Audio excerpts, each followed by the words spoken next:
সামনে রবিউল আউয়াল মাস। রসুল আকরাম সাল্লাল্লাহু আলাইহি ওয়াসাল্লামকে আল্লাহ দুনিয়াতে পাঠিয়েছেন যেই মাসে, এটা হলো রবিউল আউয়াল মাস।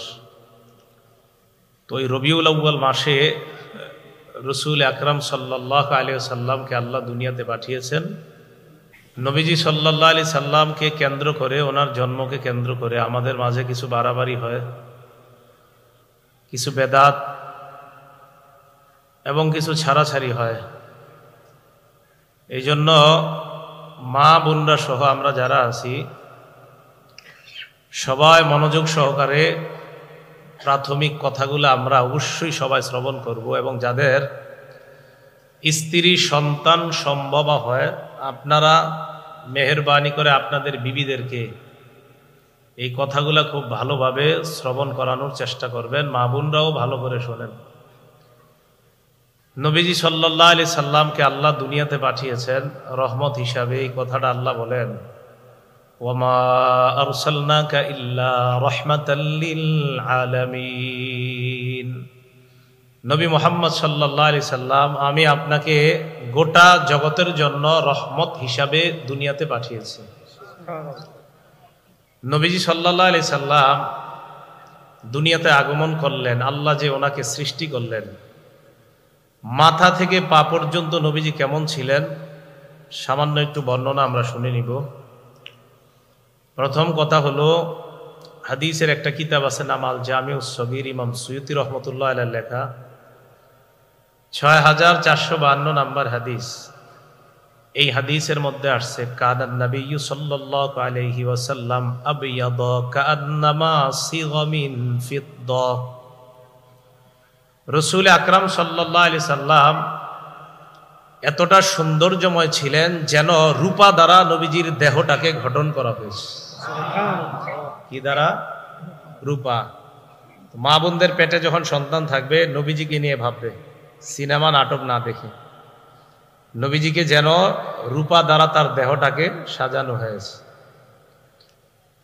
এক নাম্বার, নবীজির মাথা মুবারক। তিরমিজি শরীফের 3637 নাম্বার হাদিস, 3637 আর কি, 3637। কানান নবিয়্যু সাল্লাল্লাহু আলাইহি ওয়াসাল্লাম দখমার রাসি।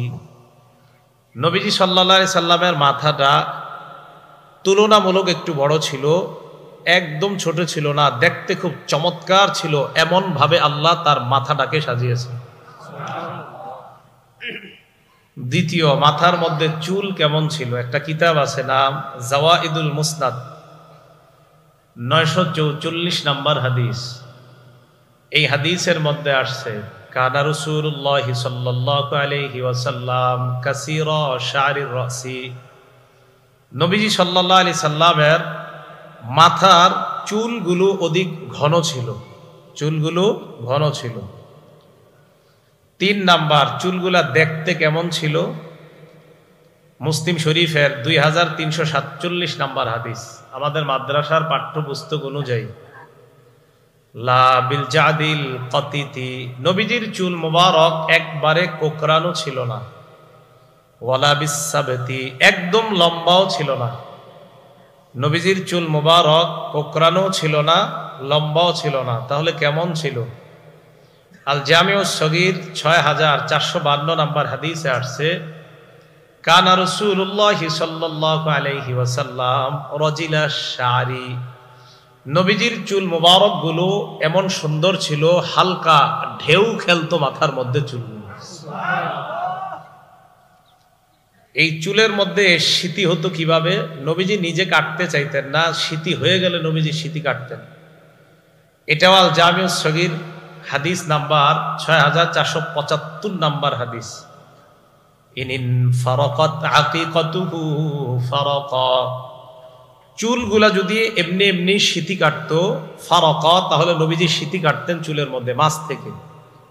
ওয়া ইল্লা ফালা, অন্যথায় স্মৃতি কাটতেন না, অন্যথায় স্মৃতি কাটতেন না, না হয় স্মৃতি কাটতেন নবী সাল্লাল্লাহু আলাইহি সাল্লাম।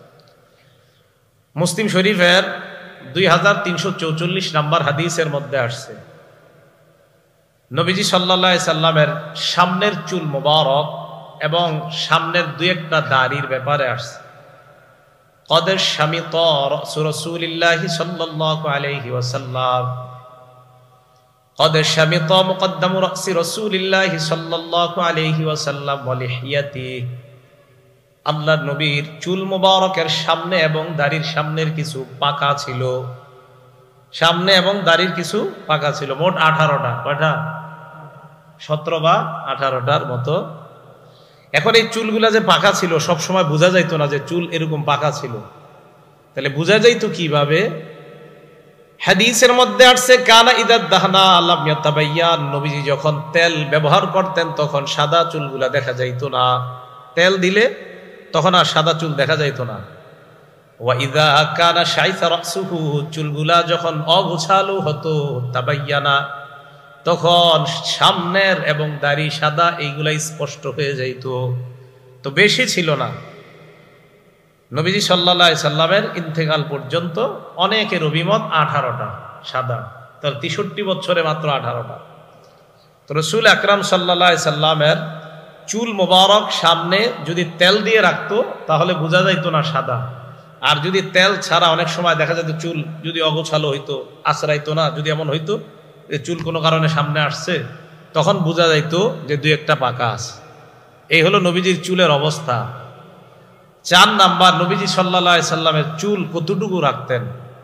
3টা কথা মনে রাখবেন। 1 নাম্বার ওয়াফরা, 2 নাম্বার লিম্মা, 3 নাম্বার জুম্মাহ। ওয়াফরা বলা হয় 2 কানের অর্ধেক পর্যন্ত চুলকে বলা হয় ওয়াফরা। 2 কান এবং 2 কাঁধের মাঝামাঝি পর্যন্ত চুলকে বলা হয় লিম্মাহ। কাঁধ পর্যন্ত প্রলম্বিত চুলকে বলা হয় জুম্মাহ। 1 নাম্বার ওয়াফরা, মুসলিম শরীফের হাদিস, 2338 নাম্বার হাদিস, 2338 নাম্বার হাদিস। এই হাদিসের মধ্যে আসছে কানা শারু রাসূলিল্লাহি সাল্লাল্লাহু আলাইহি ওয়াসাল্লাম ইলা আনসাফি উযুনাইহি, রাসূল আকরাম সাল্লাল্লাহু আলাইহি সাল্লামের চুল মুবারক ছিল 2 কানের অর্ধেক পর্যন্ত, এটাকে বলা হয় ওয়াফরা। বুখারী শরীফের বর্ণনা 5905 নাম্বার হাদিস। এই হাদিসের মধ্যে আসছে কানা শারু রাসূলিল্লাহি সাল্লাল্লাহু আলাইহি ওয়াসাল্লাম বাইনা উযুনাইহি ওয়া কাতিফি, নবীজি সাল্লাল্লাহু আলাইহি ওয়াসাল্লামের চুল মুবারক 2 কান এবং 2 কাঁধের মাঝামাঝি পর্যন্ত ছিল, এটাকে বলা হয় লিম্মা। কানের অর্ধেক পর্যন্ত এটাকে বলা হয় ওয়াফরা। 2 কান এবং 2 কাঁধের মাঝামাঝি পর্যন্ত এটাকে বলা হয় লিম্মা। সহিহ বুখারীর বর্ণনা 5904 নাম্বার হাদিসের মধ্যে আসছে কানা ইয়াদরিবু শারু রাসূলিল্লাহি সাল্লাল্লাহু আলাইহি ওয়াসাল্লাম মানকাবাই, কখনো কখনো আল্লাহর নবীর চুল মুবারক কাঁধ পর্যন্ত চলে যেত, এটাকে বলা হয় জুম্মা। তাহলে সবচেয়ে বড়টাকে জুম্মা, এরপরে যেটা একটু ছোট এটাকে বলা হয় লিম্মা, এরপরে একটু ছোট এটাকে বলা হয় ওয়াফরা। এই ছিল রাসূল সাল্লাল্লাহু আলাইহি সাল্লামের চুল মুবারকের অবস্থা। 5 নাম্বার আলোচনা, রাসূল আকরাম সাল্লাল্লাহু আলাইহি সাল্লামের চেহারা মুবারক কেমন ছিল? সহিহ বুখারী হাদিস নাম্বার 3549 নাম্বার হাদিস। এই হাদিসের মধ্যে আসছে কানা রাসূলুল্লাহি সাল্লাল্লাহু আলাইহি ওয়াসাল্লাম আহসানান নাসি ওয়াজহা, দুনিয়ার মধ্যে যত মানুষ আল্লাহ বানিয়েছেন সমস্ত মানুষের মধ্যে আমার নবীর চেহারা মুবারকটা আল্লাহ সবচেয়ে সুন্দর বানিয়েছেন। চেহারা মুবারক সবচেয়ে সুন্দর, রাসূল আকরাম সাল্লাল্লাহু আলাইহি সাল্লামের চেহারাটা আল্লাহ এত সুন্দর বানাইছেন। বিসমিল্লাহ। এই চেহারা মুবারকটা কত সুন্দর ছিল আর একটা বর্ণনা আমরা দেখি, এটা শুনলে আমরা বুঝতে পারবো। তিরমিজি শরীফ হাদিস নাম্বার 3638 নাম্বার হাদিস, 3638। লাম ইয়াকুন বিল মুকালসাম, নবীজি সাল্লাল্লাহু আলাইহি ওয়াসাল্লামের চেহারা মুবারকটা একদম গোল ছিল না, একদম গোল ছিল না। কানা ফিল ওয়াজহি তাদবীরুন আবিয়াদ মুশরাবুন, চেহারাটা হালকা গোলের দিকেও ছিল, তবে পুরাপুরি গোল ছিল না, একদম গোল ছিল না। বাকি অনেকটা গোলাকৃতির, কিন্তু পুরাপুরি না। তো মা বোনদের যখন সন্তান সম্ভব হবে ওনাদেরকে বলবেন নবীজিকে এইভাবে কল্পনা করতে। তো রাসূল আকরাম সাল্লাল্লাহু আলাইহি সাল্লামের চেহারা মুবারক একবারে গোল ছিল না, অনেকটা গোল আকৃতির এমন একটা ভাব নবীজির চেহারা মুবারকের মধ্যে ছিল। মুসলিম শরীফ 2344 নম্বর হাদিস, এই হাদিসের মধ্যে আসছে এক ব্যক্তি প্রশ্ন করলেন ওয়াজহুহু মিসলুস সাইফ, আল্লাহর নবীর চেহারা মুবারক কি তরবারির মতো সুন্দর ছিল? ধারালো তরবারি বড় চমৎকার বানাইলে এই তরবারির মতো সুন্দর ছিল কিনা আল্লাহর নবীর চেহারা মুবারক? এক ব্যক্তি প্রশ্ন করলেন। সাহাবা জবাব দিলেন লা বাল কানা মিসলা শামসি ওয়াল কমার, আল্লাহর নবীর চেহারা মুবারক আকাশের চন্দ্র এবং সূর্যের মতো উজ্জ্বল ছিল। তাহলে তরবারির মতো না, বরং চন্দ্র এবং সূর্যের মতো উজ্জ্বল ছিল। তিরমিজি শরীফের 2811 নম্বর হাদিস, এই হাদিসটা মনে রাখবেন। জাবির ইবনে সামুরা রাদিয়াল্লাহু তাআলা আনহুর বর্ণনা, নবীজির সাহাবা, তিনি বলেন রাআইতু রাসূলুল্লাহি সাল্লাল্লাহু আলাইহি ওয়াসাল্লাম, আমি আল্লাহ নবীর চেহারা মুবারকের দিকে তাকাইলাম, নবীর দিকে তাকাইলাম, তাকানোর পর ফাজালতু আনজুরু ইলা রাসূলিল্লাহি ওয়া ইলাল কমার, আমি আল্লাহ নবীর দিকে একবার তাকাই, আবার আকাশের চাঁদের দিকে তাকাইতে লাগলাম। জাবির ইবনে সামুরা বলেন ওয়াল্লাহি হুয়া আহসানু ইনদি মিনাল কমার, আল্লাহর কসম আল্লাহ নবীকে আমার কাছে চন্দ্রের চাইতে সুন্দর মনে হয়েছে। আল জামিউস সগীর হাদিস নাম্বার 6475 নাম্বার হাদিসের বর্ণনা, ইয়াতালাল্লা ওয়াজহুহু তালাদুল কমারি লাইলাতাল বাদরি, পূর্ণিমার চাঁদের রাতে চন্দ্রটা যেমন সুন্দর দেখা যায়, আল্লাহ নবীর চেহারা মুবারকটা পূর্ণিমার চাঁদের মতো এমন সুন্দর লাগতো। আকাশের পূর্ণিমার চাঁদটা যেমন সুন্দর, রাসূল আকরাম সাল্লাল্লাহু আলাইহি সাল্লামের চেহারা মুবারকটা এত সুন্দর করে আল্লাহ বানিয়েছেন। এগুলো 5 নাম্বার কথা, চেহারা নিয়ে আলোচনা। 6 নাম্বার, রাসূল আকরাম সাল্লাল্লাহু আলাইহি সাল্লামের কপাল কেমন ছিল? এটাও আল জামিউস সগীর হাদিস নাম্বার 6475 নাম্বার হাদিস। কানা রাসূলুল্লাহি সাল্লাল্লাহু আলাইহি ওয়াসাল্লাম ওয়াসিআল জাবিন, নবীজির কপাল মুবারক প্রশস্ত ছিল। কপাল কি ছিল? প্রশস্ত, অন্যদের চাইতে প্রশস্ত ছিল। দেখলে আল্লাহ রাসূলকে নেতৃত্ব দিতে পারেন, দেখলেই নবীজিকে এমনটা মনে হইতো। এইগুলো কপালের কথা 6 নাম্বার। 7 নাম্বার, কপালের নিচে দেখেন ভুরু আছে, আসেনি? এই যে ভুরু 7 নাম্বার, এটা আল জামিউস সগীরের মধ্যে আছে 6475 নাম্বার হাদিসের বর্ণনা। হাদিসের মধ্যে আছে কানা রাসূলুল্লাহি সাল্লাল্লাহু আলাইহি ওয়াসাল্লাম আযাজ্জাল হাওয়াজিব, আল্লাহর নবীর ভুরু মুবারক গুলা ছিল ঘন, সরু ছিল। মিন গায়রি করনিন, 2 ভুরুর মাঝখানে ফাঁকা ছিল, একটা আরেকটার সাথে মিলিত ছিল না। এবার তাকান, বাইনাহুমা ইরকুন, 2 ভুরুর মাঝখানে একটা রগ ছিল। ইউদিরুল গদব, আল্লাহর নবী যখন রাগ করতেন, রাগ করলে 2 ভুরুর মাঝখানের রগটা ফুলে যাইত। আল্লাহ জানে কেমন দেখা যাইত। যদি স্বপ্নে কেউ দেখেন জানায় দেন আমারে, হ্যাঁ, যে নবীজিরে হুজুর স্বপ্নে দেখছি রাগ হয়েছে নবীজি, তো নবীজির 2 ভুরুর মাঝখানে একটা রগ ছিল, এই রগটা নবীজির রাগ ফুলাইয়া দিত। নিশ্চিত আমার নবীরে বড় চমৎকার লাগতো ওই সময়, যে নবীজি সাল্লাল্লাহু আলাইহি সাল্লামের এই জায়গার আপনার একটা রগ, এটা ফুলে উঠতো। এগুলো 7 নাম্বার, 2 ভুরু। 8 নাম্বার, নবীজি সাল্লাল্লাহু আলাইহি সাল্লামের চোখ মুবারক, দেখেন এই চোখ, এটাও আল জামিউস সগীরের মধ্যে ইমাম সুয়ুতি রাহমাতুল্লাহি আলাইহি আনছেন, 6475 নাম্বার হাদিসের মধ্যে আনছেন।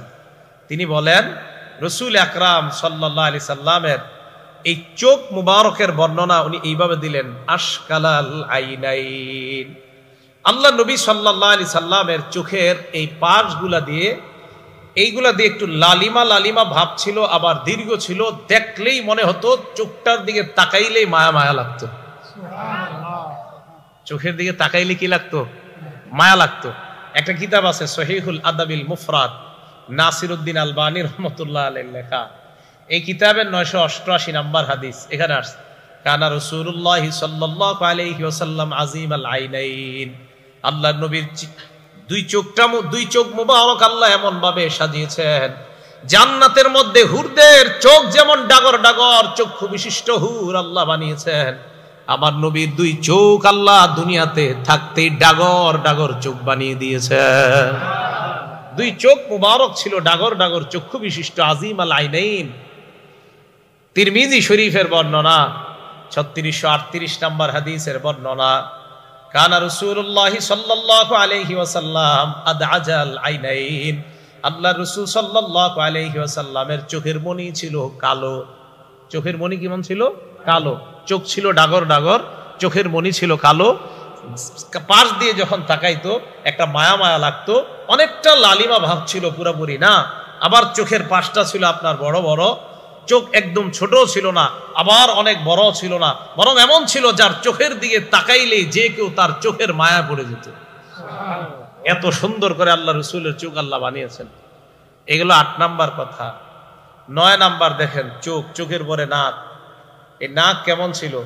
কানা আকনাল আইনাইন, আল্লাহ নবীর নাক মুবারক হালকা উঁচু ছিল। লাহু নূরুন ইয়ালু, নাকের দিকে তাকাইলে মনে হইতো এই জায়গা থেকে নূর চমকায়। এখানে আকনাল আইনাইন লাহু নূরুন ইয়ালু, এখানে তাকাইলে মনে হতো নূর চমকাইতেছে। তো রাসূল আকরাম সাল্লাল্লাহু আলাইহি সাল্লামের এটা হলো নাক মুবারক। 10 নাম্বার, নবীজি সাল্লাল্লাহু আলাইহি সাল্লামের গাল মুবারক কেমন ছিল? সাহলাল খদ্দাইন, আল্লাহ নবীর গাল মুবারক ছিল সমান, বেশি গোস্তওয়ালা ছিল না। আবার একদম গাল দুই পাশে লেগে আছে এমন না, মাঝামাঝি টাইপের, দেখতে অনেক সুন্দর, এমন দুইটা গাল আল্লাহ তাকে দান করছেন। 11 নাম্বার, নবীজির দাঁত মুবারক কেমন? মুফাল্লাজাল আসনান। আমাদের বর্তমান জামানার অনেকে বিউটি পার্লারে যায় দাঁতের মাঝখানে ফাঁকা করার জন্য। হাদিসের মধ্যে আসছে তাদের উপর আল্লাহর অভিশাপ, আল্লাহ নবীর অভিশাপ। তবে আমার নবীর আলাদাভাবে দাঁতের সৌন্দর্য বাড়ানোর প্রয়োজন হয় নাই। মুফাল্লাজাল আইনাইন, মুফাল্লাজাল আসনান, আল্লাহ পাক রব্বুল আলামিন তার দাঁত মুবারক গুলা হালকা ফাঁকা ফাঁকা করে বানিয়েছেন। দাঁতের মাঝে হালকা হালকা ফাঁকা ছিল। 12 নাম্বার, আল্লাহ নবীর থুতু মুবারক। থুতু মুবারক কেমন ছিল? আগে মুসনাদে আহমদের একটা হাদিস শোনেন, 18838 নাম্বার হাদিস। এই হাদিসের মধ্যে আসছে, উতিয়ান নবী সাল্লাল্লাহু আলাইহি ওয়াসাল্লাম বিদালবিম মিম্মা, নবীজির কাছে এক বালতি পানি আনা হয়। পানি আনার পর ফামাদমাগা মিনহা, আল্লাহ নবী সেখান থেকে পানি নিলেন, নেওয়ার পর কুলি করলেন। কুলি করার পর ওই কুলির পানি বালতির মধ্যে ফালাইলেন, কুলির সাথে থুতু ইত্যাদি আসছে। সাহাবারা বলেন বালতির ভিতর থেকে মেশক আম্বরের ঘ্রাণ বের হওয়া শুরু হয়। তাহলে থুতু মুবারক এত বরকতপূর্ণ ছিল। বুখারী শরীফের একটা হাদিস শুনেন, 4210 নাম্বার হাদিস, বিসমিল্লাহ। এই হাদিসের মধ্যে আসছে খায়বারের যুদ্ধ বিজয় হইতেছে না, মুসলমানরা বিজয় করতে পারতেছে না। এই হাদিসের বর্ণনাকারী সাহাবার নাম সাহাল ইবনে সাদ রাদিয়াল্লাহু তাআলা, তিনি বলেন ক্বালা রাসূলুল্লাহ সাল্লাল্লাহু আলাইহি ওয়াসাল্লাম ইয়াউমা খায়বার, খায়বারের যুদ্ধের দিন আল্লাহ নবী বললেন লা উতিয়ান্না রায়াতা গাদান রাজুলান ইউহিব্বুল্লাহ ওয়া রাসূলুহু ওয়া ইউহিব্বুহুল্লাহু ওয়া রাসূলুহু, আল্লাহ নবী বলেন আগামীকাল পতাকা আমি এমন এক ব্যক্তির হাতে দিব যে ব্যক্তি আল্লাহকে ভালোবাসে, আল্লাহর রাসূলকে ভালোবাসে, শুধু তাই নয় ওই ব্যক্তিকে আল্লাহ এবং তার রাসূলও মহব্বত করেন। যে ব্যক্তি আল্লাহ আল্লাহ রাসূলকে ভালোবাসে এবং যাকে আল্লাহ আল্লাহ রাসূল মহব্বত করে, ইফতাহুল্লাহু আলা ইয়াদাইহি, আল্লাহ নবী বলেন ওই ব্যক্তির হাতে আল্লাহ খায়বারের বিজয় দান করবেন।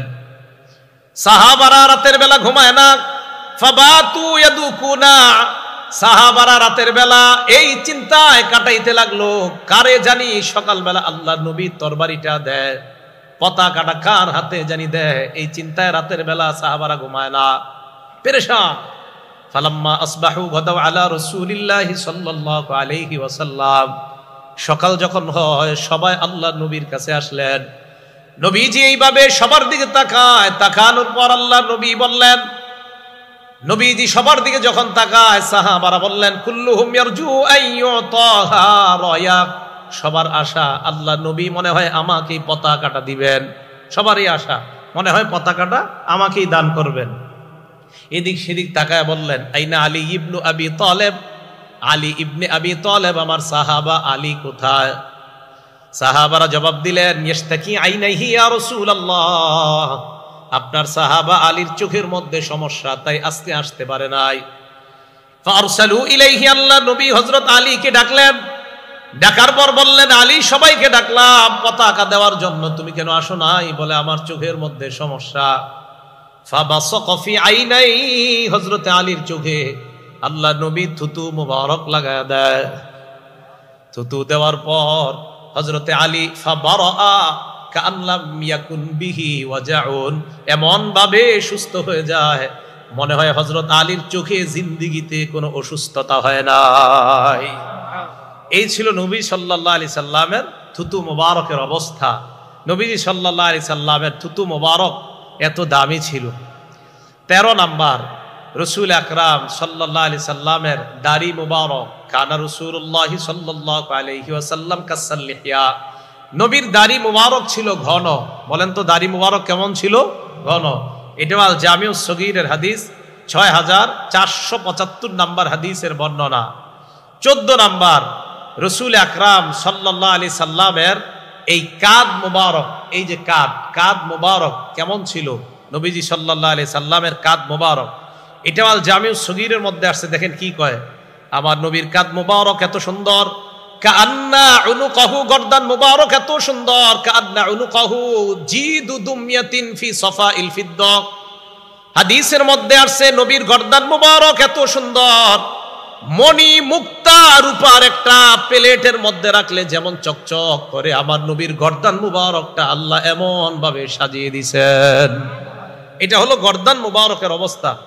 15 নাম্বার, আল্লাহ নবীর সাহাবা বলেন, মুসলিম শরীফের 2344 নাম্বার হাদিসের বর্ণনা, রাআইতুল খাতামা ইনদা কাতিফিহি, নবীজির কাঁধ মুবারকের এই জায়গায় পিঠের উপরের অংশে দেখলাম মিসলাবাইদাতিল হামামা, কবুতরের ডিমের মতো একটা ছোট্ট কি জানি দেখা যায়।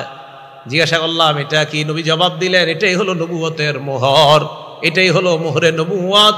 কাঁধ মুবারকের নিচে পিঠের উপরে আল্লাহ পাক কবুতরের ডিমের মতো আল্লাহ নবীর মোহরে নবুয়ত লাগায় দেয়। এই জায়গায় নবুয়তের মোহরটা আল্লাহ লাগিয়ে দিয়েছেন। 16 নাম্বার, নবীজির বুক মুবারক, হাদিসে আসছে, কানা রাসূলুল্লাহ সাল্লাল্লাহু আলাইহি ওয়াসাল্লাম আরিয়া সাদিয়াইন, এই বুকের দুই পাশে পশম ছিল না, আর বুক ছিল খুব সরু। হাদিসের বর্ণনা, কানা রাসূলুল্লাহ সাল্লাল্লাহু আলাইহি ওয়াসাল্লাম আরিদাস সাদরি, নবীজির বুক ছিল সরু, নবীজির বুক ছিল আপনার প্রশস্ত, আর বুকের দুই পাশে বেশি পশম ছিল না। এবার দেখেন 17 নাম্বার, এই জায়গা থেকে এই জায়গা পর্যন্ত দাকিকাল মাসরুবা, আল্লাহর নবীর বুক থেকে নাভি পর্যন্ত মনে হয় খেজুর গাছের মতো ছোট্ট করে পশমের একটা রেখা দেখা যায়। এখান থেকে এই পর্যন্ত, উপরে তেমন পশম ছিল না এই দুই বুকের এই দিক দিয়া। আর পেট কেমন ছিল? পেট, এটা আল জামিউস সগীরের মধ্যে আসছে 6475, এটা 75 নাম্বার হাদিসে আসছে। পেটের ব্যাপারে আসছে, সাওয়া আল বাতনি ওয়াস সদরি, পেট এবং বুক ছিল সমান সমান, আমগো মতো পেট বড় হয় নাই। হ্যাঁ, পেট আর বুক ছিল সমান সমান। হ্যাঁ, আপনারা জিমে যান না, আমার নবীরে ফলো করেন, জিমেও যাওয়া লাগবে না। এশার নামাজের আগে খানা খান, খানা খাওয়ার পর এশার নামাজ পড়েন, 2 রাকাত সুন্নত পড়েন, 3 রাকাত বিতির পড়েন, আরো 8 রাকাত পড়েন। নবী সারা বছর 8 রাকাত তাহাজ্জুদ পড়তেন। এই 8 রাকাত পড়ার পর আপনি ঘুমায়া যান, আপনার পেট জীবনও বাড়বে না। আপনি তো খান রাত 11টায়, খাইয়ে বাস পেট তো আপনারই বাড়বে। এই জন্য রাসূল আকরাম সাল্লাল্লাহু আলাইহি সাল্লামের সাওয়া আল বাতনি ওয়াস সদরি, নবী সাল্লাল্লাহু আলাইহি সাল্লামের পেট এবং বুক মুবারক সমান ছিল, নবীজির পেট ভাড়া ছিল না। কত সুন্দর যেন ছিল আল্লাহ রাসূল সাল্লাল্লাহু আলাইহি সাল্লাম। এটা ছিল নবীজির বুক মুবারকের অবস্থা। তিরমিজি শরীফের 3637 নাম্বার হাদিস, আলী রাদিয়াল্লাহু তাআলা আনহু কি বলে দেখেন, লাম ইয়াকুন রাসূলুল্লাহ সাল্লাল্লাহু আলাইহি ওয়াসাল্লাম বিতাওয়িলিল বাইন, নবীজি একবারে লম্বা ছিল না তাল গাছের মতো। ওয়ালা বিল কাসিরি, আল্লাহ নবী একবারে খাটো ছিলেন না, মাঝামাঝি রকমের এমন সুন্দরভাবে আল্লাহ নবীকে বানিয়েছেন। মুআতাদিলাল খালকি, সৃষ্টির মধ্যে সবচেয়ে সুন্দর যে সৃষ্টি, এমন ভাবে আল্লাহ নবীকে আল্লাহ বানিয়েছেন। দখমাল কাতিফাইন ওয়াল কদামাইন, হাত এবং পা মুবারক গুলা ছিল মাংসালু। দখমাল কারাদিস, জোড়াগুলা ছিল মাংসালু, শক্তিশালী। আমার লাগে একটু মুসাফা করে হুজুর। এই মুসাফা করলে, কেউ যদি মুসাফা করতো মনে হইতো নবীজির হাত মুবারক একদম নরম, আর যখন তরবারি ধরতেন আমার নবীর হাত মুবারকের চাইতে এমন সাহসী যোদ্ধার আর কারো হাত ছিল না, এমনি মনে হইতো নরম। আর যখন আপনার তরবারি নিতেন রাসূল সাল্লাল্লাহু আলাইহি সাল্লামের এই মাংসপেশি এত সুন্দর হয়ে যেত। দখমাল কারাদিস, জোড়াগুলাও আল্লাহ এত সুন্দরভাবে রাসূল সাল্লাল্লাহু আলাইহি সাল্লামের হাত পায়ের জোড়াগুলাও আল্লাহ এমন সুন্দরভাবে সাজিয়েছেন। এই কথাগুলো কেন বললাম? সাল্লাল্লাহু আলাইহি সাল্লামকে আল্লাহ রবিউল আউয়াল মাসে দুনিয়াতে পাঠিয়েছেন। তো আমাদের মা বোনরা নাটক সিনেমাগুলা না দেখা আমার নবীর নিয়ে একটু ভাবেন, নবীজির আকৃতি গঠন নিয়ে একটু ভাবেন। এই জন্য আপনারা কি করবেন, বাংলায় বেরোইছে শামাইলে তিরমিজি, বলেন কি বললাম? মসজিদের ইমাম সাহেব, খতিব সাহেব, মাদ্রাসার আলেমদের সাথে পরামর্শ করে যোগাযোগ করে এই একটা কিতাব সবাই কিনে নেবেন। যারা বিয়ে করছেন, স্ত্রী সন্তান সম্ভবা, বিবির হাতে এই বইটা দিয়ে বলবেন এটা পড়ো। ওখানে আছে নবীজির হাত কেমন, কান কেমন, নাক কেমন, চোখ কেমন, সব ওখানে দেওয়া আছে। আপনার বিবি পড়বে আর কল্পনা করবে সন্তানের উপর এই প্রভাব আল্লাহ সৃষ্টি করে দিবেন। কথাগুলো বুঝে আসছে সবার? তো রাসূল আকরাম সাল্লাল্লাহু আলাইহি সাল্লাম দুনিয়াতে আসলেন, এমন সুন্দরভাবে আল্লাহ বানাইলেন। 40 বছর বয়সে আল্লাহ ওনাকে নবুয়ত দান করলেন। নাসাই শরীফের হাদিস, হাদিস নাম্বার 4191 নাম্বার হাদিসের বর্ণনা। আব্দুর রহমান ইবনে আব্দে রব্বিল কাবাহ তাবির নাম, উনি বলেন আতাইতু ইলা আব্দুল্লাহ ইবনে আমর রাদিয়াল্লাহু তাআলা আন, আমি নবীর সাহাবা আব্দুল্লাহ ইবনে আমরের কাছে গেলাম। হুয়া জালিসুন ফি জিল্লিল কাবা, তিনি তখন কাবার ছায়ার মধ্যে বসা। ওয়ান্নাসু আলাইহি মুজতামিউন, জনগণ তাকে ঘেরাও করে আছে। সবাই আমরা আল্লাহ নবীর সামনে দাঁড়ানো। হঠাৎ আল্লাহ নবীর সাহাবার সামনে দাঁড়ানো, হঠাৎ আল্লাহ নবীর সাহাবা বললেন কুন্না মা রাসূলিল্লাহি সাল্লাল্লাহু আলাইহি ওয়াসাল্লাম ফি সাফার, আমরা আল্লাহ নবীর সাথে এক সফরের মধ্যে ছিলাম। ইদ নাযালনা মানজিলা, সফর করতে করতে এক জায়গায় আমরা যাত্রা বিরতি দিলাম। যাত্রা বিরতি দেওয়ার পর আমাদের সাহাবাদের মধ্যে 3টা দল হয়ে যায়। ফামিন্না মাইয়াদ্রিবু খিবা, একদল তাবু টানায়, একদল তাবু টানাইতেছে। ওয়া মিন্না মাইয়ান তাদিলু, আর একদল তীর নিশানা ঠিক করতেছে, তীরের প্রতিযোগিতা। ওয়া মিন্না মান হুয়া ফি জাশরাতিহি, আর একদল তার পশুগুলা চারণভূমির মধ্যে চড়ায়, পশুরে পানি খাওয়ায়, ঘাস খাওয়ায়। তো দেখেন কি হয়েছে, এক ব্যক্তি গিয়া 3 দল সাহাবারে ডাক দিলেন। কি বললেন? ইজনাদা মুনাদি রাসূলিল্লাহি সাল্লাল্লাহু আলাইহি ওয়াসাল্লাম আস-সালাতু জামিআ, হঠাৎ একজন আহ্বানকারী আল্লাহ নবীর সাহাবাদেরকে গিয়ে বললেন নামাজের সময় হয়ে গেছে, সবাই তোমরা জামাতে উপস্থিত হও। ফাজতামানা আলাইহি, আমরা জামাতে আসলাম। জামাতে আসার পর আল্লাহ নবী আমাদের সামনে দাঁড়াইলেন, দাঁড়িয়ে আমাদের উদ্দেশ্যে একটা ভাষণ দিলেন। ভাষণের মধ্যে বললেন ইন্নাহু লাম ইয়াকুন নাবিয়্যুন ক্বাবলি ইল্লা কানা হাক্কান আলাইহি আইয়াদুল্লাহ উম্মাতাহু আলা মা ইয়ালামুহু খায়রান লাহুম ওয়া ইউনজিরু কওমাহু আলা মা ইয়ালামুহু শাররান লাহুম। আমি সহ আমার পূর্বে যত নবী দুনিয়ার মধ্যে আসছে, সমস্ত নবী তার উম্মতের জন্য মৌলিকভাবে 2টা দায়িত্ব আদায় করা লাগতো। কয়টা দায়িত্ব?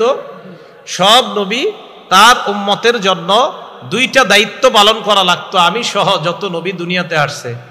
1 নাম্বার, উম্মতের জন্য যা কল্যাণকর, এই কল্যাণকর বিষয়টা উম্মতকে জানায়া দেওয়া। আর উম্মতের জন্য যা অকল্যাণকর, অকল্যাণকর বিষয় থেকে উম্মতকে সতর্ক করা। এই কল্যাণকর আর অকল্যাণকর বিষয় নবী আমাদেরকে জানিয়ে দেয়। জানানোর পর এখন আমরা নবীজি সাল্লাল্লাহু আলাইহি সাল্লাম কি কি অকল্যাণ, অনেক কিছু আছে, এর মধ্যে কিছু হাদিসের মধ্যে আছে। যেমন একটা উদাহরণ, নাসাই শরীফ হাদিস নাম্বার 4161 নাম্বার হাদিস। এই হাদিসের মধ্যে আসছে ক্বালা রাসূলুল্লাহ সাল্লাল্লাহু আলাইহি ওয়াসাল্লাম, আল্লাহ নবী বলেন বাইউনি আলা আল্লা তুশরিকু বিল্লাহি শাইআ, আমার কাছে তোমরা বায়াত হও, তোমরা আল্লাহর সাথে শিরিক করবা না। ওয়ালা তাসরিকু, তোমরা চুরি করবে না। ওয়ালা তাজিনু, তোমরা ব্যভিচার করবে না। ওয়ালা তাকতুলু আওলাদাকুম খাশিয়াতা ইনফাক, দারিদ্রতার ভয়ে তোমরা সন্তান হত্যা করবা না। ছেলে নিলে মেয়ে নিলে কে খাওয়াইবো, এই চিন্তায় সন্তান নেয় না, হত্যা করে সন্তান। কি করে বলেন তো? এই যে সন্তান না নেয় এইভাবে, যে সন্তান আরেকটা হইলে কে খাওয়াইবো, এটা সন্তান হত্যা করে। ওয়ালা তাকতুলু আওলাদাকুম, সন্তান হত্যা করবে না। 5 নাম্বার ওয়ালা তাতুনা বিবুহতানিন তাফতারুনাহু বাইনা আইদিকুম ওয়া আরজুলিকুম, বানিয়ে বানিয়ে তোমরা মিথ্যা কথা বলবা না। 6 নাম্বার ওয়ালা তাসুনি ফি মারুফ, ন্যায় কাজে আমি নবীর নাফরমানি তোমরা করবা না। এটা সাহাবাদেরকে নবী বললেন। এখন সাহাবাদের রিঅ্যাকশন দেখেন। নাসাই শরীফ হাদিস নাম্বার 4149 নাম্বার হাদিস। সাহাবা উবাদা ইবনে সামিত বলেন, বায়ানান নবী সাল্লাল্লাহু আলাইহি ওয়াসাল্লাম আলা সামঈ ওয়াত তাআ। এখন আপনারা একটা বাংলা বলাবো, আপনারাও বলবেন। সাহাবা বলেন, আমরা আল্লাহ নবীর হাতে হাত রেখে বায়াত হলাম, নবীর কথা শুনবো এবং মানবো। বলেন, নবীর কথা শুনবো এবং মানবো, এটা সাহাবারা বললেন। এবার দেখেন কি কয়, ফিল ইউসরি ওয়াল উসরি, আমার অনুকূলে হলেও নবীর কথা মানবো, আমার প্রতিকূলে হলেও মানবো, আমার পক্ষে হলেও মানবো, আমার বিপক্ষে হলেও মানবো। ওয়াল মানশাতি ওয়াল মুকরাহি, সুখেও নবীর কথা মানবো, দুঃখেও নবীর কথা মানবো। ওয়া আন লা নুনাজি আল আমর আহলা, যোগ্য ব্যক্তি যদি যোগ্য আসনে বসে যায় তার বিরোধিতা আমরা করব না। ওয়া আন নাকুমা বিল হাক্কি হাইসু কুন্না লা নাখাফু বিল্লাহি নাওমাতা লাইম, আল্লাহর রাস্তায় হক কথা বলতে গিয়ে কোন নিন্দুকের নিন্দাকে ভয় করব না। এই মর্মে আমরা আল্লাহ নবীর হাতে বায়াত হলাম। আমরা নবীর কাছে বায়াত হলাম, নবীর কথা আমরা শুনবো, নবীর কথা আমরা মানবো। তাহলে আমরা সবাই এই কথায় অঙ্গীকারাবদ্ধ, নবীর কথা শুনবো এবং নবীর কথা মানবো। তাহলে নবীরে আল্লাহ পাঠাইলেন। আবার নবী আমাদের নবুয়ত পাওয়ার পর নবী জানায়া দিলেন, প্রত্যেক নবীর 2 দায়িত্ব, কল্যাণকর বিষয়ে জানায়া দেওয়া, অকল্যাণকর বিষয় থেকে সতর্ক করা। চুরি করা অকল্যাণকর, জিনা করা অকল্যাণকর, ব্যভিচার অকল্যাণকর, হত্যা অকল্যাণকর, এই সব বিষয়গুলা জানাইলেন। আবার আমরা অঙ্গীকার করলাম, হুজুর আমরা আপনার হাতে বায়াত হলাম, বায়াত হয়ে অঙ্গীকার করলাম আমরা কোনো অন্যায় কাজ করব না। এবার দেখেন আল্লাহ কোরআনে কি বলে সূরা হাসরে, মা আতাকুমুর রাসূলু ফাখুযু, নবী তোমাদেরকে যা দেয় তা তোমরা গ্রহণ করো। ওয়া মা নাহাকুম আনহু ফান্তাহু, নবী যা থেকে নিষেধ করে তা থেকে তোমরা বিরত হও। আল্লাহ বললেন নবী যা দেয় তা গ্রহণ করো, নবী যা থেকে নিষেধ করে তা থেকে বিরত হও। এবার আমার আপনার প্রশ্ন, নবী আমাদেরকে কি দিয়েছেন? যেটা দিয়েছেন এটা আমরা গ্রহণ করব।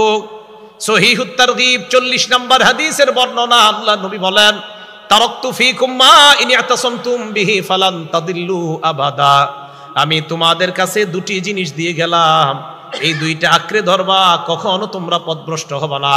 আল্লাহ বলছে দা দিছে তা গ্রহণ করো। বলেন নবী কয় জিনিস দিছে?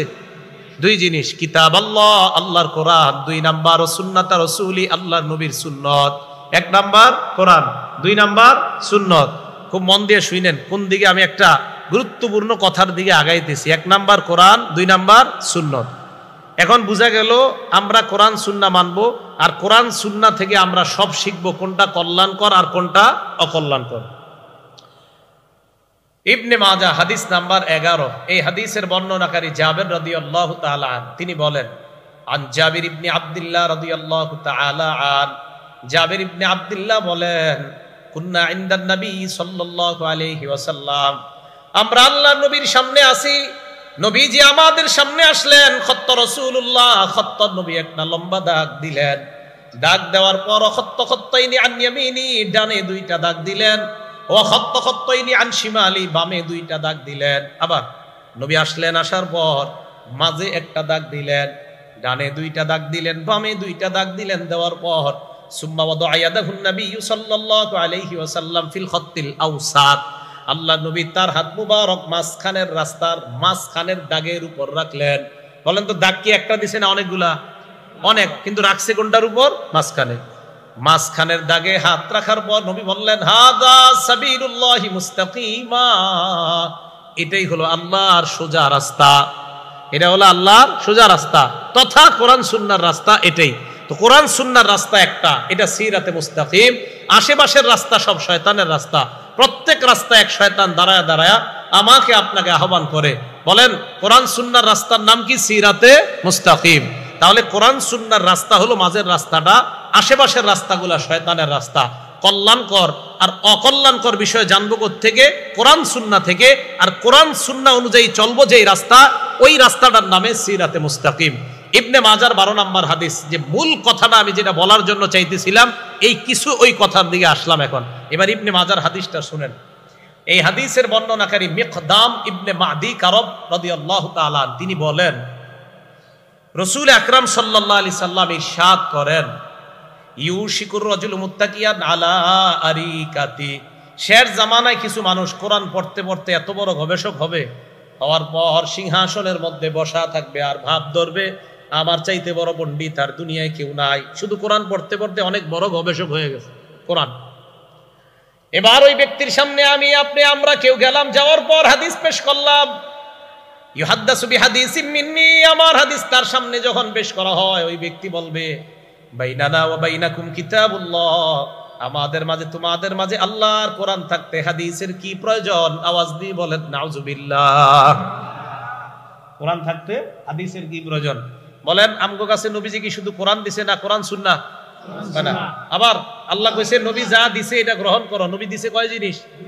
কোরআন এবং সুন্নাহ। এখন আমরা ওই কোরআনওয়ালার কাছে যখন গিয়ে হাদিস পেশ করব, সে বলে আমাদের কাছে কোরআন থাকতে হাদিসের কি দরকার?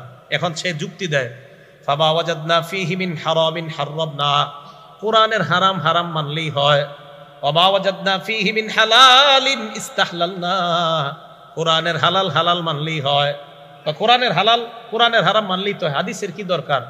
নবীজি বলেন তার মুখের উপর তখন বলে দিবা, আলা ওয়া ইন্নামা হাররামা রাসূলুল্লাহ মিসলু মা হাররামাল্লাহ, নবী যা হারাম করে নবীর হারাম করাটা আল্লাহর হারামের মতো বিধিবদ্ধ হয়ে যায়। তাহলে আমার নবীর হারাম আমার নবীর হালাল, আল্লাহর হালাল আল্লাহর হারাম, এটার যেমন গুরুত্ব আমার নবীর করা হালাল হারামেরও ঠিক তেমন গুরুত্ব। কোরআন এবং সুন্নাহ, না শুধু কোরআন? সবাই বলেন শুধু কোরআন না কোরআন সুন্নাহ? আচ্ছা, কোরআন শুধু কেন মানা যাবে না? শুধু কোরআন কেন মানলে ঝামেলা কি? শুধু কোরআন যদি মানতে যান হাদিস ছাড়া কি ঝামেলা হইতে পারে? সূরা নিসা আছে, আল্লাহ বলেন, আউযু বিল্লাহি মিনাশ শাইতানির রাজীম, ফানকিহু মা তাবা লাকুম মিনান নিসা। পরেরটা আর কইলাম না, কি বলেন হুজুর? তোমরা নারীদের মধ্যে যারে পছন্দ হয় বিয়ে করো। যাকে পছন্দ হয় কি করো? মানে কি প্রেম করে? না না না না, মা বাবা দেখাবে, পছন্দ করবেন, বিয়ে করবেন। তাহলে বলেন তো সূরা নিসা কি আছে? বিয়ে করো। বাংলাটা বললেন, একটা জিনিস বুঝার আছে, বিয়ে করো। সূরা নূরের মধ্যে আছে, ওয়া আনকিহুল আয়ামা মিনকুম ওয়াস-সালিহিনা মিন ইবাদিকুম ওয়া ইমাইকুম, নারী পুরুষদের মধ্যে যাদের বিয়ে হয় না, যারা বিয়ে করে নাই, তোমরা তাদেরকে বিয়ে করায়া দাও। সূরা নিসা আছে বিয়ে করো, সূরা নূরে আছে বিয়ে করাও। দুইটা বাংলা শুধু বলেন, বিয়ে করো বিয়ে করাও। আলেমরা ছাড়া অন্যরা বলেন তো বিয়ে করো বিয়ে করাও। বলেন তো সূরা নিসায় কি আছে? বিয়ে করো। আর সূরা নূরে আছে বিয়ে করাও। এখন কিভাবে বিয়ে করো কিভাবে বিয়ে করাও? এটা কোরআনের কোন আয়াতে আছে? আল্লাহ শুধু বলছে বিয়ে করো, আল্লাহ বলছে বিয়ে করাও। স্বামী একজন ছেলে একটা মেয়েকে বলবে এত লক্ষ টাকা দেন মোহর বেবাউত। আব্দুর রহমানের মেয়েকে আমি 1.5 লক্ষ টাকা দেন মোহরের বিনিময়ে আমি বিয়ের প্রস্তাব করলাম। এই যে কথাগুলা কোরআনের কোন আয়াতে লেখা আছে? কোরআনে আছে বিয়ে করো, কোরআনে আছে বিয়ে করাও। পদ্ধতি কোরআনের মধ্যে নাই, এটা আছে হাদিসের মধ্যে। অতএব কোরআন বুঝতে হলে হাদিসের বিকল্প নাই। শুধু কোরআন যারা বলবে যে শুধু কোরআনই চলে, হাদিসের দরকার নাই, এই যে একটা বিপদে বললাম যে এই ব্যক্তি কোরআনের পণ্ডিত, এরে বলবেন আপনার আব্বা আম্মার বিয়েটা যে পদ্ধতিতে হয়েছে এই পদ্ধতিটা কোরআনের কই লেখা আছে? কথা বুঝে আসছে? এটা কোরআনের কোথাও লেখা নাই। এবার আরেকটা আছেন, আল্লাহ বলেন সূরা আপনার হজের একদম 17 পারা শেষ পৃষ্ঠা, ইয়া আইয়ুহাল্লাযীনা আমানুর কাউ ওয়াসজুদু, হে ঈমানদারগণ তোমরা রুকু করো সিজদা করো। কি করো? কিভাবে? এটা কোথাও লেখা নাই। সিজদা করো কিভাবে? কোথাও লেখা নাই। ফজরের নামাজ পড়ো কিভাবে? নামাজ পড়ো, ফজর 2 রাকাত ফরজ, এটা কোরআনের কোথাও লেখা নাই। যোহরের নামাজ 4 রাকাত ফরজ, কোরআনের কোথাও লেখা নাই। আসর 4 রাকাত ফরজ, কোরআনের কোথাও লেখা নাই। মাগরিব 3 রাকাত ফরজ, কোরআনের কোথাও লেখা নাই। এশার নামাজ 4 রাকাত ফরজ, কোরআনের কোথাও লেখা নাই। যারা বলে কোরআন থাকতে হাদিসের প্রয়োজন নাই, তাদের টার্গেট হলো আপনাদেরকে তারা মসজিদ থেকে বের করে নামাজ থেকে দূরে সরাইতে চায়। কারণ এরা এক সময় আপনার ওই গুরু ঠাকুররা আপনারে বলবে কি জানেন, এক সময় এই কোরআনে নামাজ পড়ো আছে, রুকু করো আছে, সেজদা করো আছে, তুই মসজিদে যেই নিয়ম পড়ছো এটাকে আছে, তো আপনিও বলবেন না। অলরেডি ফেসবুকে এই জাতীয় দাওয়াত চলতেছে। তাহলে বলেন কোরআনে আছে রুকু করো, কিভাবে করো? হাদিসে। বলবেন আপনারা কোরআনে আছে রুকু করো, কিভাবে কোথায় আছে? কোরআনে আছে সিজদা করো, কিভাবে কোথায় আছে? কোরআনে আছে বিয়ে করো, কিভাবে এটা কোথায় আছে? কোরআনে আছে বিয়ে করাও, কিভাবে করাবা কোথায় আছে? তাহলে শুধু কোরআন না শুধু সুন্নাহ না কোরআন সুন্নাহ? মাশাআল্লাহ। এটাই বলছে আল্লাহ, আমার নবী যা দিয়েছে তা গ্রহণ করো, যা থেকে নিষেধ করেছে তা থেকে বিরত থাকো। নবী বিদায় হজে আমাদেরকে দুইটা জিনিস দিয়ে গেলেন, একটা কোরআন আর একটা হলো সুন্নাহ। মনে থাকবে তো কথাটা? একটা হলো কোরআন আর একটা হলো সুন্নাহ। এটা রাসূল সাল্লাল্লাহু আলাইহি সাল্লাম আমাদেরকে দিয়ে গিয়েছেন। এবার দেখেন বুখারী শরীফের 349 নম্বর হাদিস। এই হাদিস লম্বা হাদিস, নবীজি মেরাজ থেকে আসছে। আসার পর আল্লাহ নবীর সাথে হযরত মুসা নবীর সাক্ষাৎ। মুসা নবী আমাদের নবীকে প্রশ্ন করলেন, আল্লাহ আপনাকে কি দিয়েছেন? আমাদের নবী জবাব দিলেন, 50 সালাতা, 50 ওয়াক্ত নামাজ আল্লাহ আমাকে দিয়েছেন। মুসা নবী কয়, যান যান নামাজ কমায় নেন। কমাইতে কমাইতে কোনো বর্ণনায় 5, কোনো বর্ণনায় 10, 5 করে কমায় বা 10 করে কমায়, কমাইতে কমাইতে আছে আর 5 ওয়াক্ত। নবীজি 5 ওয়াক্ত নিয়ে দুনিয়ায় রওনা করলেন। আল্লাহ ডাক দিয়ে বললেন, হাবিব লা ইউবাদদালুল কাউলু লাদাইয়া, আমার কথার কোনো পরিবর্তন নাই। 50 ওয়াক্ত পড়লে সওয়াব দিতাম 50 ওয়াক্তের, এখন যদি 5 ওয়াক্ত পড়ে সওয়াব আগেরটাই 50 ওয়াক্তের সওয়াব দিয়ে দিলাম। ঘটনা এই জায়গা না। এই হাদিস কেন শোনাইলাম? আমাদের দেশে কোরআনের পণ্ডিত বলে, আমার মাথায় ধরে না আল্লাহ কেন একদিনে 50 ওয়াক্ত নামাজ দিবে, এটা ওনার মাথায় ধরে নাই। কোরআনের গবেষক, আমাদের দেশের এক কোরআনের গবেষক বলে ফেলছে। ওই গবেষকের এক মুরিদ এক মাদ্রাসায় 1 লক্ষ টাকা দিত প্রত্যেক মাসে। আমাদের বাংলাদেশের এক নরসিংদীর এক মাদ্রাসায় 1 লক্ষ, মানে প্রত্যেক বছর 1 লক্ষ টাকা দিত। এখন শুধু উনি এই কারণে আর 1 লক্ষ টাকা দান করবে না, কারণ ওই মাদ্রাসায় হাদিস পড়ানো হয়, উনি হাদিস যে মাদ্রাসায় পড়ানো হয় সেখানে দান করবে না, শুধু কোরআন পড়ানো হলে সেখানে দান করবে। এই মুরিদ সাহেবের পীর সাহেব যিনি আমাদের বাংলাদেশে স্টিল উনি এখনো বেঁচে আছে, ওই গুরু, উনি বলছে ওনার মাথায় ধরে না একদিনে আল্লাহ 50 ওয়াক্ত কেনই বা দিবে, যদিও পরে 5 ওয়াক্ত হয়েছে, কিন্তু আল্লাহ তো 50 কেন দিলেন? এর পুনঃ প্রশ্ন হলো আল্লাহ 50 কেন দিবে? এরকম অযৌক্তিক কাজ আল্লাহ কেন করবে? তো উনি বলে এগুলা মানুষের বানানো, বুখারী তিনি বানায় লেখছে। এটা হযরতের দাবি। আমি হযরতের দাবি মেনে নিয়ে নগদ ওনার মুরিদকে পাল্টা প্রশ্ন কইরা 2 বছর বা 2.5 বা 3 বছর হয়ে গেছে এই প্রশ্ন করছি। আমি বললাম, মানে আল্লাহ ওই মুহূর্তে সূরা মাআরিজের এক আয়াত মাথায় দিয়ে দিয়েছে, ঠিক ওই মুহূর্তে গাড়িতে বসে আল্লাহ তাআলা বলেন, তারজুল মালাইকাতু ওয়ার রূহু ইলাইহি ফি ইয়াউমিন কানা মিকদারুহু 50,000 সানা। হাদিসের মধ্যে ওনার মাথায় ঢুকে না আল্লাহ একদিনে 50 ওয়াক্ত কেন দিলেন? কোরআনের সূরা মাআরিজের মধ্যে আছে একদিনের সমান হবে 50,000 বছরের সমান। এখন বলেন 50 বেশি না 50,000 বেশি? এখন উনি বুখারীর 50 মানতে পারে নাই। উনি যখন গবেষণা করতে করতে সূরা মাআরিজে আসবে তখন বলবে আমি কোরআনও মানি না, কারণ ওনার একদিনে 50 মাথায় ধরে না। তো একদিন 50,000 বছর এটা মাথায় ধরবো কেমনে? তাহলে ওই সময় বলবে আমি কোরআনও মানি না। সূরা মাআরিজে আছে একদিনের সমান 50,000 বছর, আর আল্লাহ একদিনে 50 ওয়াক্ত মাত্র নামাজ দিছে, তো ওনার এটা ধরে নাই। তো আমি ওনারে বলছি, আপনার গুরুকে বললেন যে ওনার মাথায় ওই 50,000 বছর কিভাবে ধরবে? সম্ভবত গুরু সাহেব এখনো গবেষণা করতে করতে এখানে আসে নাই। তাহলে কোরআন না সুন্নাহ না কোরআন সুন্নাহ? মসজিদে জুমার দিন আজান দেয় কয়টা? আরে কয় না কা? বিসমিল্লাহ। জুমার আগে আজান কয়টা? জুমার আগে আর কি, জুমার নামাজের আগে 2 আজান। এক আজানে মসজিদে যান, আরেক আজানে হুজুর খুতবা দেয়, ঠিক না? এখন প্রশ্ন হইল, হুজুর 2 আজান কই পাইলেন? 2 আজান আপনারা কোথায় পাইলেন? উত্তর হইল, এক আজান তো নবীজির সুন্নত। তো বুঝলাম নবীর সুন্নত, আরেক আজান কই পাইলেন? তো আমি জবাব দিলাম, আরেক আজান হযরত উসমান গনির সুন্নত। উসমান গনির সুন্নত যে মানতে হইব, এটা কই আছে? এত প্রশ্ন আজীব। সব সময় মনে রাখবেন, বলবেন ইবনে মাজাহ হাদিসের কিতাব। কোন কিতাব? 42 নাম্বার হাদিস। বলেন কয় নাম্বার হাদিস? এই হাদিসে নবীজি বলেন, আলাইকুম বিসুন্নতি, তোমরা আমার সুন্নত আঁকড়ে ধরো। তাহলে জুমার আগে এক আজান নবীর সুন্নত থেকে পাইলাম, নবীর সুন্নত আঁকড়ে ধরলাম, এক আজান, এটা বুঝলাম, নবীর সুন্নত আঁকড়ে ধরলাম। এবার হুজুর আরেক আজান, ওয়া সুন্নাতিল খুলাফাইর রাশিদিন আল মাহদিয়িন। এরপরেই নবী কয়, হেদায়েত প্রাপ্ত খুলাফায়ে রাশিদার সুন্নত তোমরা আঁকড়ে ধরবা। বলেন তো 4 খলিফার মধ্যে হযরত উসমান আছে না নাই?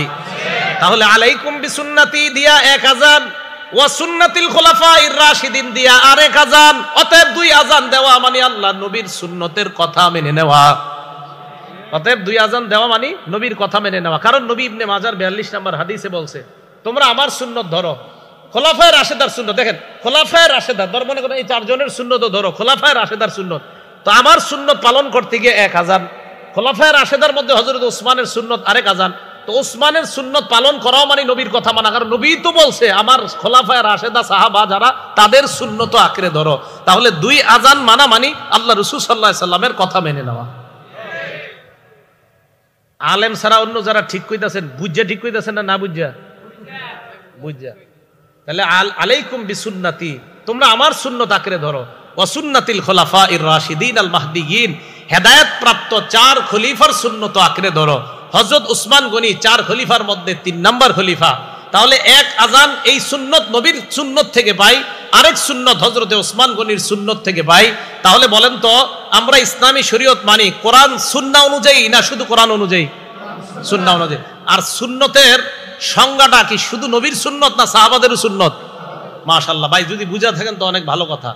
তো রাসূল আকরাম সাল্লাল্লাহু আলাইহি সাল্লাম এবার কি বলে দেখেন, বুখারী শরীফ 7281 নম্বর হাদিস, জাআত মালাইকাতুন ইলান নবী সাল্লাল্লাহু আলাইহি ওয়াসাল্লাম, আল্লাহ নবী ঘুমায়, একদল ফেরেশতা আল্লাহ নবীর কাছে আসছে। হযরত জাবেরের বর্ণনা, নবীজি ঘুমায়, একদল ফেরেশতা আল্লাহ নবীর কাছে আসছে। আসার পর এক ফেরেশতা কয় ইন্নাহু নাইম, তিনি তো ঘুমায়। আর এক ফেরেশতা কয় ইন্নাল আইনা নাইমা, তার চোখ ঘুমায়। আল কলবা ইয়াকযান, অন্তর জাগ্রত।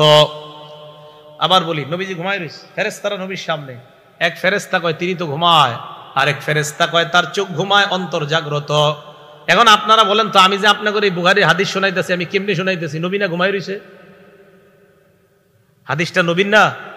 আরে নবীজির হাদিস না তো, নবীজিরা ঘুমায় রইছে? হ্যাঁ মাশাআল্লাহ, কে কইছে এটা কলব জাগ্রত? আপনি আলেম না তো? না, এই তো পাওয়া গেছে শ্রোতা একজন, আলেম ছাড়াও একজন বুঝছে নবীর কলব তো জাগ্রত আছে, এই জন্য তো এই হাদিস আমরা জানতে পারছি।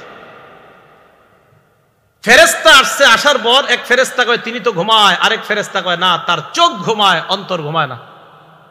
তো রাসূল আকরাম সাল্লাল্লাহু আলাইহি সাল্লাম ঘুমায় রইছে। এবার আরেক ফেরেশতা কয় ইন্নালি সাহিবিকুম হাযা মাসালা, এই ব্যক্তির একটা দৃষ্টান্ত আছে, ফাদরিবু লাহু মাসালা, তার দৃষ্টান্তটা দিয়ে দাও। ফেরেশতারা কয় এই যিনি ঘুমিয়ে রইছে ওনার একটা দৃষ্টান্ত আছে, এটা দাও তোমরা, এই দৃষ্টান্তটা বলো।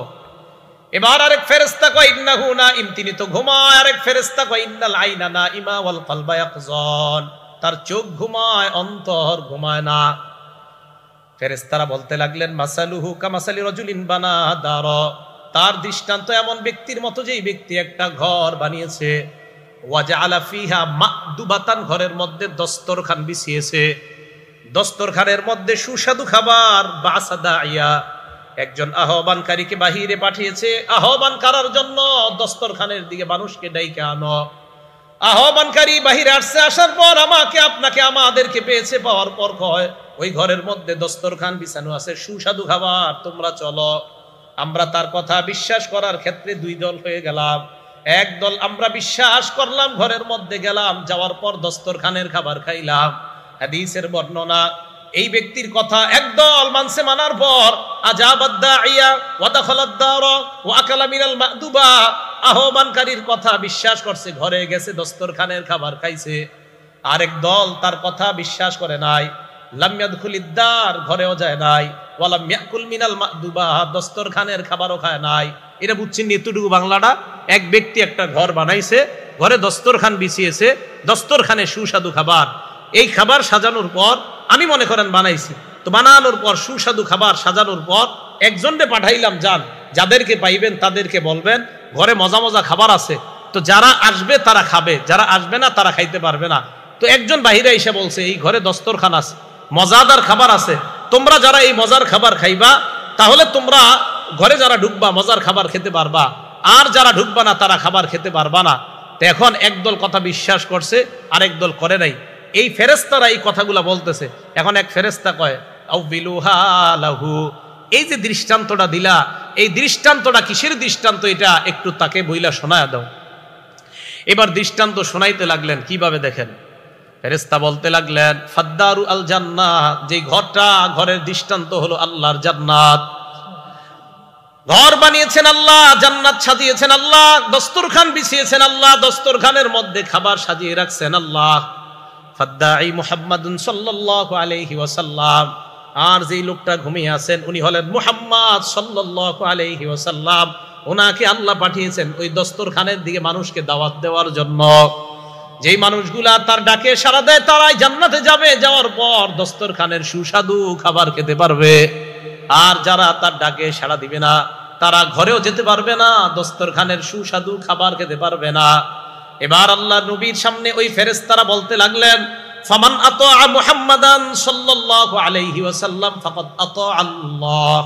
যারা মুহাম্মদ সাল্লাল্লাহু আলাইহি ওয়াসাল্লামের আনুগত্য করে তারা আল্লাহর আনুগত্য করে।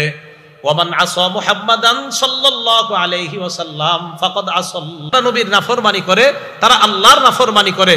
বলেন তো শুধু কোরআন মানার নাম কি নবীর আনুগত্য, না কোরআন সুন্নাহ মানার নাম নবীর আনুগত্য? তাহলে যারা বলবে শুধু কোরআন মানি সুন্নত মানি না, এরা রাসূলকে মানে না, এরা আফাতুমিনুনা বিবাদিল কিতাব, কোরআনের কিছু মানে, ওয়াতাকফুরুনা বিবাদ, আর কিছু অস্বীকার করে আর দাবি করে মুসলমান। এরা মুসলমান না, মুনাফিক মার্কা শয়তান।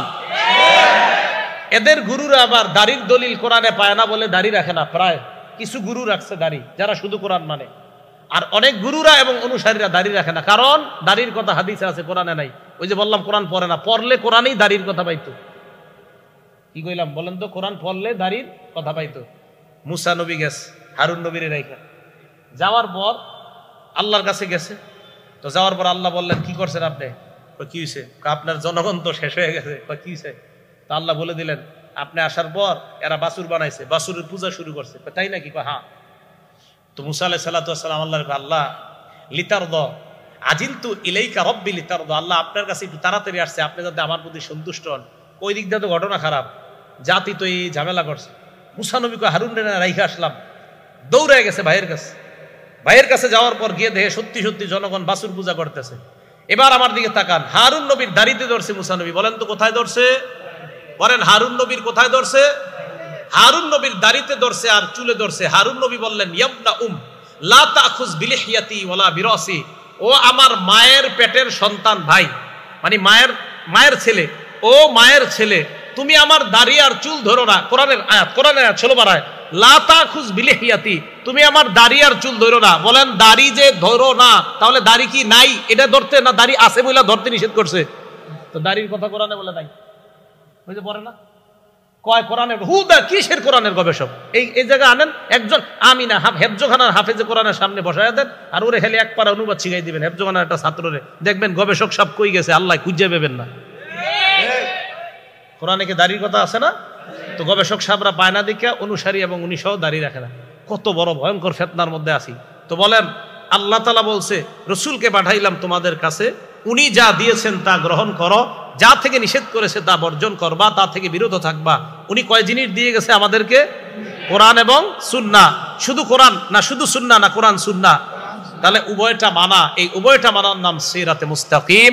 রাসূল আকরাম সাল্লাল্লাহু আলাইহি সাল্লাম সহিহ বুখারী 6482 নম্বর হাদিসের মধ্যে বলে, শোনো উম্মত, মাসালি ওয়া মাসালুকুম, আমার আর তোমাদের দৃষ্টান্ত কামাসালি রাজুলিন আতা কওমা, ওই ব্যক্তির মতো যে ব্যক্তি তার সম্প্রদায়ের কাছে গেছে।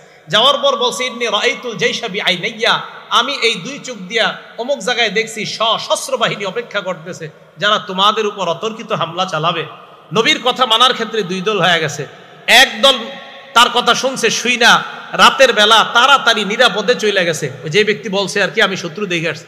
আরেক দল তার কথা শুনে নাই, মানে নাই, রাতের বেলা থুর মিছা কথা কইছে, তো ঘুমাইরিস। সব্বাহাহুমুল জাইশ, সকাল হওয়ার আগে ওই সশস্ত্র বাহিনী এসে হামলা কইরা এগুলার মাইরা ফেলছে। বলেন তো যারা নিরাপদে চলে গেল তারা কি নিরাপদ হয়ে গেল না? আর যারা থাকলো তারা ধ্বংস। নবী কয় আমার দৃষ্টান্ত এই ব্যক্তির মতো। আমি তোমাদেরকে জান্নাত আর জাহান্নাম দুই রাস্তার কথাই বলে দিচ্ছি। জান্নাত হলো নিরাপদ, জাহান্নাম হলো অনিরাপদ ভয়ঙ্কর জায়গা। আমার কথা যারা বিশ্বাস করবে তারা জান্নাতে যাবে, যারা বিশ্বাস করবে না তারা জাহান্নামে যাবে। নবী বলেন আমি ওই ব্যক্তির দৃষ্টান্ত। এখন আপনাদেরকে আমি বলতে চাই, নবীর কথা যারা বিশ্বাস করবে তারা নিরাপদ ঠিকানা কোথায় যাবে? জান্নাত। নবীর কথা শুধু কোরআনে না, কোরআন সুন্নাহ?